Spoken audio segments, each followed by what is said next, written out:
שלום לכולם. אז לאחר פניות רבות של נבחנים ששואלים אותי, רוני, איך אתה פותר שאלות שהן שאלות אמת ושאלות ארוכות וגם כן מתגלגלות, אז החלטתי להקליט לכם סרטון, איך אני בעצם מנצל ובונה לי אסטרטגיה לצורך פתרון של שאלה שהיא מאוד מאוד ארוכה, ויש בה לא מעט סעיפים. וניתן לפתור אותה גם כן בלי דבר חקיקה, רק מידע כללי. אז בואו נתחיל. החלק הראשוני הוא לא לקרוא בעצם את האירוע, הוא לעבוד מול השאלה עצמה, שבמקרה הזה לא נותנת לי כזה הרבה, ולעבור בעצם על החלופות כדי לראות מה בעצם שואלים אותי, מה רוצים ממני, ואז אני אוכל לכוון את עצמי לשם, וגם כן מבחינת הזיכרון שלי, מבחינת הידע הבסיסי שלי, אני אוכל לענות עליה גם ללא חקיקה, ברוב הפעמים. אז בואו נתחיל. לשמעון עילת תביעה אישית נגד מר לנג בגין הפרת חובת האמונים. אז אני מסמן לי פה בעצם שמדובר פה בחובת האמונים, ומדובר פה בעילת תביעה אישית, וכן עילת תביעה אישית נגד יתר חברי הדירקטוריון בגין הפרת חובת הזהירות כלפיו. אז קודם כל אני גם ארצה לדעת מי זה שמעון ומי זה מר לנג. אני ממשיך לקרוא. לשמעון עילת תביעה אישית, שוב חוזרים על האישית, פה מדברים איתי על חובת הזהירות. לשמעון לא קיימת עילה, תביעה אישית, אז בעצם לא קיימת.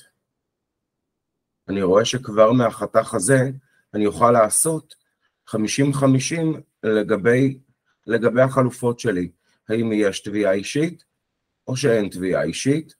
במקרה הזה מדברים איתי ואולם לחברה קיימת עילת תביעה נגד חברי הדירקטוריון בגין הפרת חובת האמונים. שוב חוזרים לחובת האמונים, ופה אומרים לי מה הוא צריך לעשות על מנת שתוגש תביעה כנגד הדירקטוריון.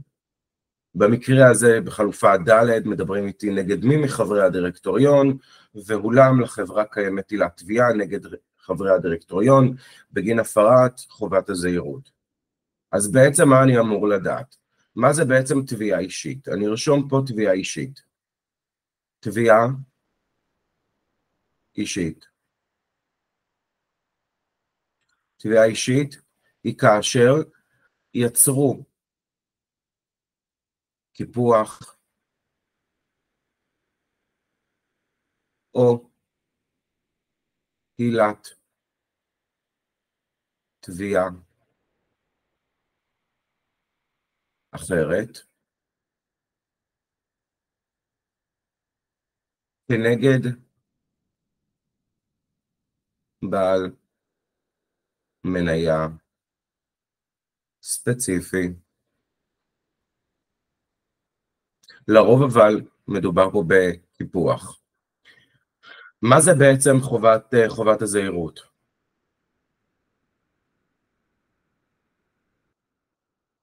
חובת הזהירות היא בעצם מצב שהאדם לא עשה את עבודתו בצורה טובה, בן אדם התרשל, לא בדק.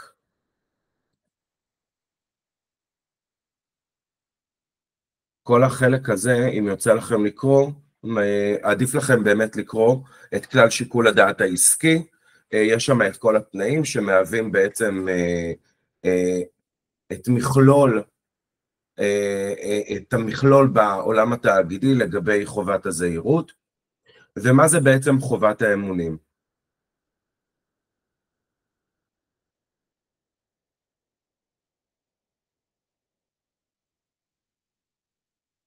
בעצם במשפט אחד אפשר לומר, דאגתי לעצמי, אני גם יוסיף, ניצלתי את תפקידי או מעמדי בחברה לצורך אישי.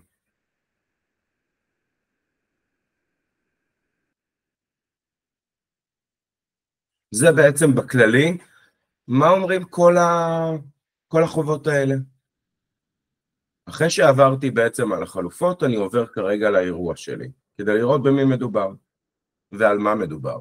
חברה ציבורית, מאוד חשוב לי כדי לדעת על איזה תאגיד מדובר בעולם התאגידי, שעוסקת במכשור רפואי ועונה לשם קדמת הרפואה בע"מ, להלן החברה, החליטה להרחיב את פעילותה, ובמסגרת זו התעניינה ברכישתה של חברה רפואה לי בע"מ, להלן החברה הנרכשת, העוסקת אף היא בתחום הרפואה, נקודה. החברה הנרכשת עומדת למכירה בתמורה לסך של 15 מיליון, 15 מיליון אני כבר יודע שזו עסקה מהותית,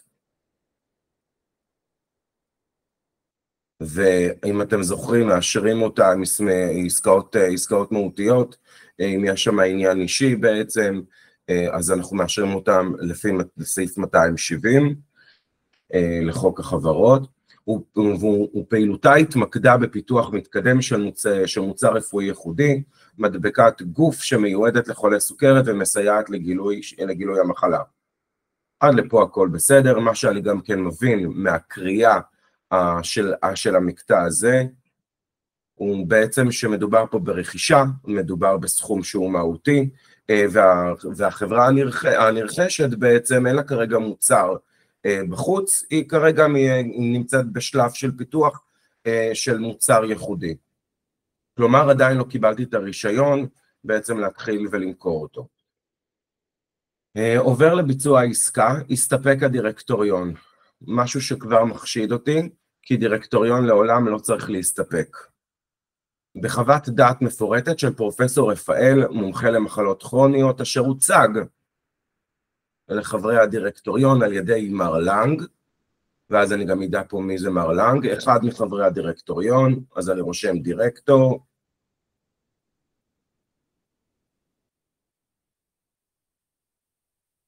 כחברו לקבוצת הרכישה. כלומר, הוא הציג אותו והוא עשה את הדברים בסדר הנכון, אם יש אדם שהוא בעל מומחיות שאמור בעצם לתת, בעל מקצוע שאמור לתת שירות בעצם לחברה, והוא מובא לידי הדירקטוריון, מן הסתם צריך להציג כדי בעצם מה? לגבור על הפרת חובת האמונים כלפי החברה בעצם. בואו נמשיך לקרוא. לאחר קבלת חוות הדעת, התקיים בדירקטוריון החברה דיון אשר במהלכו מר לנג שהתלהב מהעסקה והאמין בה. אוקיי. כבר משפר לי את התנאים של מר לנג, כלומר אם בן אדם התלהב והאמין בעסקה, אז מן הסתם אין פה טובת הנאה אישית עבורו. בסיומו של הדיון אושרה העסקה פה אחד על ידי כל חברי הדירקטוריון, בחלוף כמה חודשים התברר כי מדבקת הפלא לא קיבלה את האישורים הנדרשים למכירה, וההפצה על ידי הגורמים המוסמכים, ובעצם מה שאני רואה פה שכספי החברה ירדו לטמיון, וכי מצבה הפיננסי של החברה יידרדר משמעותית עקב כך, ושווי מניותיה צנח. עכשיו אני מגיע לעניין, אני רואה את שמעון פה. מי זה שמעון? שמעון שמחזיק בקומץ מניות בחברה, מעוניין להגיש תביעה נגד חברי הדירקטוריון, על אישורם לבצע עסקה כושלת זו. אז קודם כל, אני כן ארשום פה, שאני משלים פה בעצם את הפער, מדובר פה בתביעה נגזרת.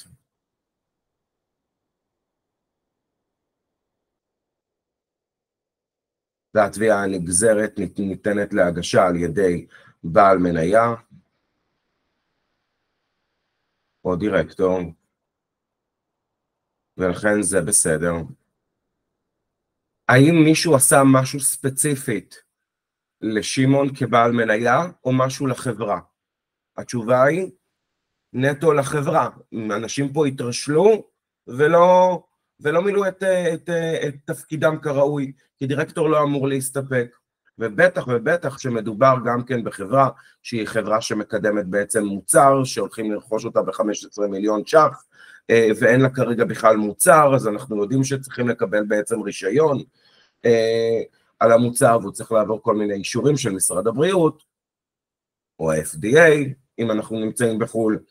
אז מן הסתם יש פה סיכון רב, לא אמורים להסתפק בחוות דעת מפורטת, אפילו לא של פרופסור אחד. צריכים לעשות בדיקה מקיפה ביותר. ולכן אין פה תביעה אישית. אם אין תביעה אישית, חלופות א' וב' יורדים. אנחנו מוחקים אותם ועוברים הלאה. האם היה לי פה איזשהו בעיה עם חובת האמונים? מישהו הפר את חובת האמונים? התשובה היא כמובן שלא. אז אם אין לי חובת האמונים, גם חלופה ג' נמחקת לי, כי קודם כל זה מקיים לי את התנאי של שמעון, אין לי לה תביעה אישית כנגד מי מחברי הדירקטוריון, וכמובן לחברה אין לה מה לבוא כנגד מי מהדירקטורים בגין הפרת חובת האמונים כלפיה, כי זה התנאי הזה פשוט לא התקיים, אף אחד לא קיבל או דאג לעצמו. ולכן התשובה היחידה שלי כמובן חלופה ד'. אני אעלה סרטון נוסף לגבי החלק הזה, כי כנראה שיש הגבלה בזמנים שניתן להעלות סרטונים. אז נמשיך כבר.